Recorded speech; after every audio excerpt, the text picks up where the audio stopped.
لا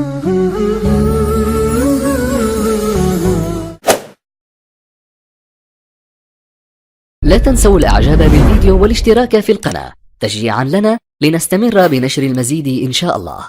سبحان الله، الإنسان يدعى الأمر لله. وبعدين في نقطة أخرى، يعني الإنسان يعول هم الغد. هذا الغد لا بيدي ولا بيدك، الغد بيد الله. فإذا وثقت أنت بما عند الله وكان حسن ظنك بالله كبيرا، أعظم عبادة يتعبد العبد بها أن يحسن الظن بالله. يعني بنو إسرائيل في القصة التي تحفظونها لم ينزل عليهم المطر ردحا من الزمن، فدعا الكريم ربه سيدنا موسى: يا رب يا رب أنزل علينا الماء، كدنا أن نهلك، يا رب يا رب. فلم ينزل الماء. قال يا رب، ألح في الدعاء، قال: يا كريمي بينكم عاص، إن خرج من بينكم أنزلت الماء عليكم. يا الله، الرحمة الإلهية ومطر السماء منعه رب العباد لوجود عاصي. طب لما يبقى فينا مليار عاصي نسأل الله الرحمة، يبقى أنتم تستبطئون المطر وأنا أستبطئ الحجر.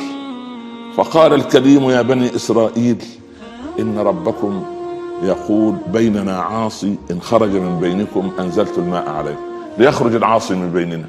بالله عليكم، من يريد أن يفضح نفسه؟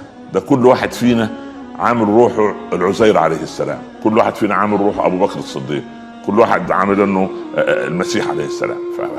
كيف يعني يخرج ويشار اليه ان هذا عاصي وهذا؟ فلم يخرج العاصي.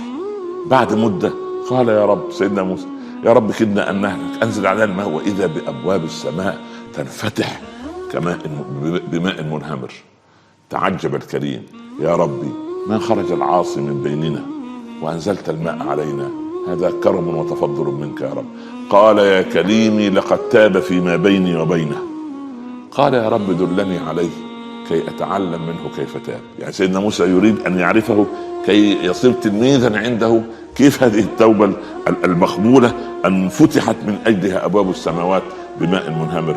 قال: عجبا لك يا موسى، أستره وهو مذنب وأفضحه لك وهو تائب. معقول أن رب العباد سبحان الله، الله ستير حليم لا يفضح العبد، وإن ستر في الدنيا فهو أكرم من أن يفضح في الآخرة، وإن فضح أمر الإنسان في الدنيا فالله أكرم من أن يفضحه مرة أخرى على رؤوس الأشهاد. كان أبو بكر يدعو دائما رضي الله عنه: اللهم يا من سترتنا في الدنيا لا تفضحنا على رؤوس الأشهاد يوم القيامة. السلام عليكم. كم شخص منا يتعامل بالربا ويسمع للمعازف وهجر القرآن وهجر بيت الله سبحانه وتعالى وضيع الصلاة، ثم يتساءل لماذا الله سبحانه وتعالى لا ينزل الغيث؟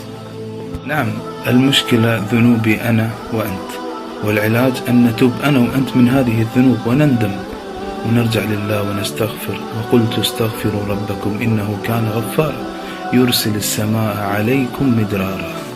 اللهم من يرى هذا المقطع ومن ساهم فيه ومن أعان على نشره، اللهم فاغفر له ذنوبه كبيرها وصغيرها، جلها ودقها، عظيمها ودقيقها، يا رب العالمين.